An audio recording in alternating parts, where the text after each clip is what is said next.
What's going on? Today's episode, I'll be sharing with you guys 3 variations of cues you could start incorporating into your training or into your client's training if you happen to be a coach. Now, when it comes down to cues, I like to break it down into 3 basic categories. You got verbal, visual, and tactile. And if you really want to know more about this video, stay tuned.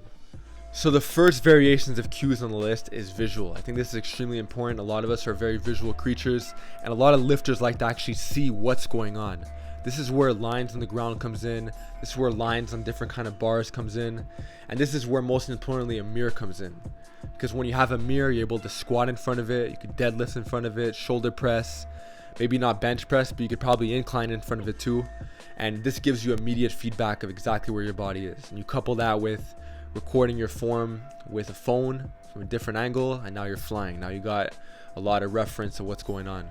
So a good example of this would be if somebody's very lopsided on the bench. As you could see, you could tape in the middle of the bar, and you could tell the client, hey, let's make the tape touch in the middle of the chest, like so.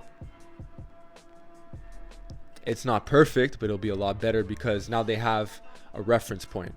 When you have a reference point that's visual, it'll make it easier for them to understand.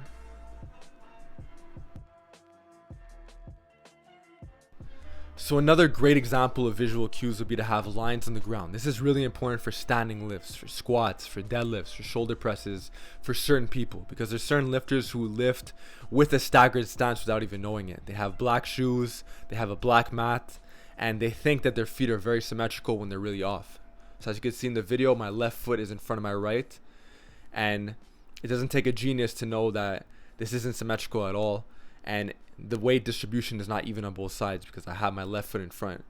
So when you have tape on the ground or you have some kind of line, it gives you more of a reference point of what's going on. And this isn't to say that just because you have a reference point and you put the foot more back that all your problems are solved, but at least you have the reference point. At least you know what's going on and what you have to correct and address later on down the line. So lastly, just to wrap up the visual section, a mirror is one of the most important tools you could have, especially for the standing lifts like squats, overhead press, deadlifts. This will tell you at the bottom of a squat if you have a hip shift. Couple that with the fact that you're probably recording your lifts, or your training partner, your coach are probably doing it too, and now you get even more feedback of what's going on. So the second variation of cues is known as verbal, but it's also known as auditory. And as you're going to see in the clip, my heels are going to rise from the ground, and this gives a perfect opportunity for your coach or your training partner to maybe cue heels down or glue your heels to the ground.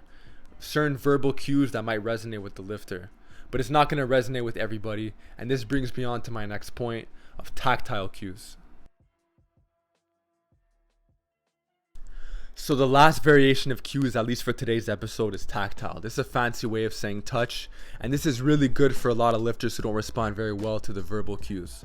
So just like in the last clip, let's say if the lifter didn't respond well to heels down or heavy heels or glue the heels to the ground, you could have someone like your training partner put a band under your heels for just the warm-up sets, and this will teach the lifter how to apply more force in the ground through the heels without the bands popping. Another example of a tactile cue would be to have pins in the squat rack. This is really good for teaching a lifter depth in the squat, because a lot of times certain lifters, they will go too high, they'll go too low, but the pins will teach you consistent depth. On a side note, if you're curious about pin work, check out my video 3 benefits of pin work, and it'll give you more details on that.